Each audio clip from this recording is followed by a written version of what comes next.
Hello everyone, TheMrTrails here. Today we are going to be going over the Fenroar weapons and armor as well as the new perk Rushdown. In my update video, I didn't have test access, so we didn't have a lot of the specifics about these things, so I wanted to make a video following up those, as well as sharing my general opinions on these things, having seen the specifics of them. So let's jump into it. Drop a like for me, subscribe to the channel if you have not done so already for more Dauntless news and content. And if you weren't aware, I do stream on Twitch. That's where I do the majority of my Hunt Pass giveaways as well. The link is in the description. But let's take a look at the weapons and armor here. You can see the fashion here is very similar to that of Agaris, with mushrooms growing out of things. But fashion aside, on all of the weapons, the built-in perk is going to be Parasitic, and it's going to have a technique and a power slot, or finesse and brutality as they're called now. And the unique effect on jumping, create a stone platform in the air, and it will stay there for 3 seconds, allows up to 2 jumps. And you can get this every lantern hold for 250 Terra damage, and this will interrupt behemoths. Gonna jump in the training grounds real quick to just double check that the base damage didn't go up with the power surge. So this should deal 500 damage if this is going to be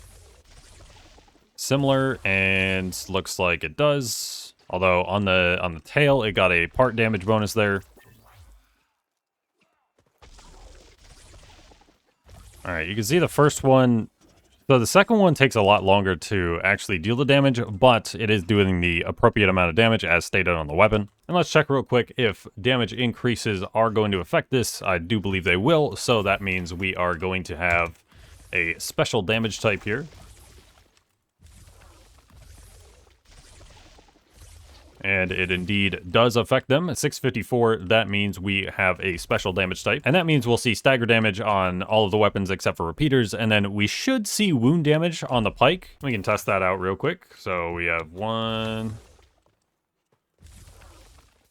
And as you can see, we have wound damage on the pike instead. So now that we know more about the unique effect here, is this practical in any sense? So we can actually kind of directly compare this to some of the other lantern-based unique effects, because that's basically what this is. So we have 250 damage per jump. That's going to be 500 base damage per lantern hold. And we can compare that to the Allura weapons, which are pretty similar in nature. The Allura weapons deal 1,000 radiant damage, but the problem here is that the Allura unique effect really isn't used, and that's because of the time to detonation. It does seem like this can actually detonate instantly as long as the behemoth is in contact with it. However, I would say the base damage here is pretty underwhelming for what you actually get out of it. Will it be good for some of your parkour? Maybe, but I don't think that warrants running it over the Carraback unique effect. I'd say where this probably will see some use is if you rather have this Parasitic on instead of the Carraback unique effect. And you can, of course, incorporate jumping into your combos. Axe is actually a pretty easy one from my experience to just jump at the beginning of your combo. But again, in comparison to the Allura unique effect, which really isn't used based on its just general impracticality, that's kind of what we're seeing here, but it actually does half of that damage. And it's not like the Fenroar weapons are going to play a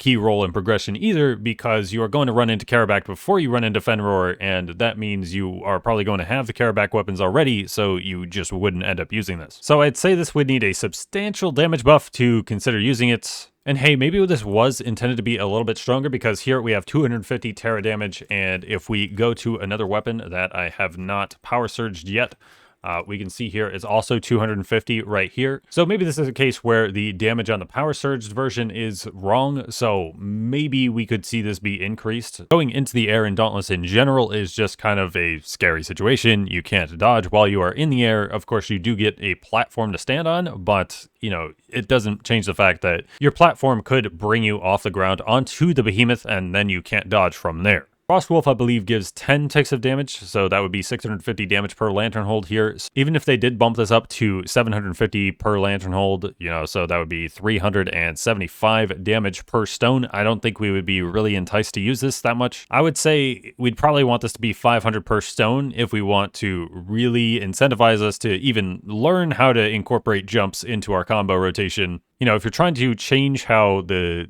combos of a weapon are designed, you know, incorporating a jump within them to maximize damage output, you should probably have a good incentive to do so. And I would say right now at 250 base damage per stone, that's probably just not quite there. Moving on to the armor pieces though, it is the Stonewood set, which we will have the helmet with Stunning Vigor and a utility slot. We have the chest plate with Engineer and a technique slot. We have the gloves with Rushdown and a technique slot. We have the boots with Stunning Vigor and a mobility slot. So from the armor, we have 2 sets of Stunning Vigor. We have an Engineer, we have a Rushdown, and then we have 2 technique cells, a mobility cell, and a utility cell. Stunning Vigor is generally not used, and I don't even think it's on any of the armor pieces anyway, as it is, so it would make sense that they would add it to one, but adding it to 2 of these is kind of overkill in my opinion. Stunning Vigor at a +3 isn't terrible when it comes to like getting sustained for a discipline build, but the majority of builds are probably not going to be running the helmet or the boots because Stunning Vigor is generally not a desired cell. Chest piece here could be useful in certain squad trial scenarios. That scenario would have to have them both running Catalyst and want Engineer, which I don't think is very likely to happen in the same trial anymore at least, but there might be a niche case where this is actually relevant in squad trials, so honestly we can give it like maybe a 5 out of 10. Though unless you are a fan of bringing pylons along in every hunt, then you're probably not going to be running this either. So that brings us to the gloves, and by extension that leads to our conversation about the Rushdown cell. So Rushdown is going to incentivize interrupting a behemoth, and when you do so, you are going to gain 50% of your max stamina at +3, and you will gain 20% movement speed for 10 seconds. And then at +6, you will gain 100% of your stamina back and gain 40% movement speed for 10 seconds, with a bonus perk of all stamina costs being removed for 10 seconds. On the patch notes update video, I did already give my take on these effects in general, where I basically said the move speed has to be enough for it to be reasonable to run, and this is clearly targeted for a Tempest build of sorts, but this Tempest build was also not going to want to be running Adrenaline because of the stamina restoration here. And we see that we get 40% movement speed out of this at +6 and 20% at +3. I still don't think I'm running the cell even on a Tempest build. While that is the second highest bonus from the move speed cells, Invigorated is going to give you 50% at +6. Swift is going to give you 30% at +6. Grace is going to give you 20% at +6. Fleet-footed gives you 35% at +6. And Sprinter gives you 17.5% move speed at +6. So that is the second best move speed bonus. However, again, it kind of anti-synergizes with Tempest while trying to synergize it with it as well. Because that 40% movement speed is going to give plus 200% damage here to an unbroken part on your Storm Dash. But again, Rushdown calls for interrupting a behemoth. And when you interrupt a behemoth, it will not be able to attack you, so you won't be able to get dodges to stack more Tempest. I would see the main use for this then being you're already at max velocity, then you are going to interrupt a behemoth and then just completely destroy it with Tempest one after another on each part. But I wouldn't really call that the more practical option when Invigorated already exists, and if you just get below 50% stamina, you gain plus 50% movement speed, an easier condition to meet, because you can just dodge until you're below 50%, or in the scenario that I just talked about, where you're at max velocity and you want to just destroy a behemoth real quick, you can glider over to the behemoth, be under 50%, and already have the 50% move speed bonus. So maybe you'd want these to work in conjunction with one another, but in all honesty, Invigorated by itself on Tempest is kind of enough as it is. And then you should stack damage and crit boosting perks to make Storm Dash deal more damage. Unless you're going for max part damage memes, in which case you are going to maximize movement speed here. But if we're looking at kill times in general, you're probably just going to run one movement speed boosting perk. I guess the main play for this then will be repeaters, but if you're playing repeaters, it doesn't really seem like you're going to have an interrupt method. Because repeaters and maybe hammer is basically the only one that's not really going to be able to take advantage of Invigorated the best.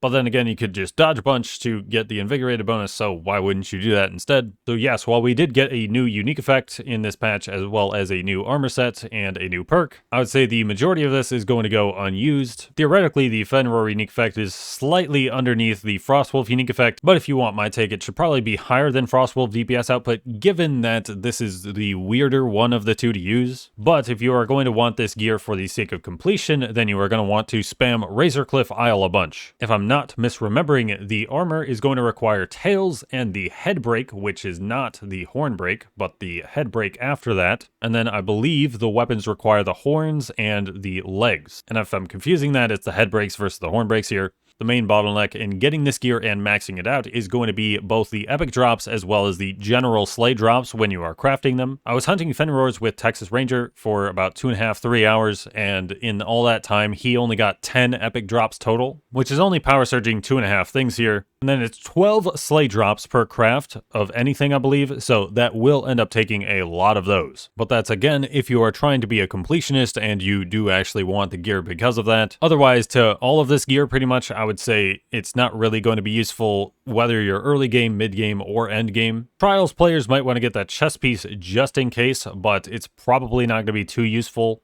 in the sense that you probably don't need it when you can slot engineer on somewhere else. But yeah, I basically wanted to make a video going over all this stuff because we didn't go over it in the update video. So that'll do it for this one, guys. Thank you for watching. Once again, drop a like for me, subscribe to the channel if you have not done so already. And I have been Trevor, I go by the Mr. Trails, and I will catch you guys next time.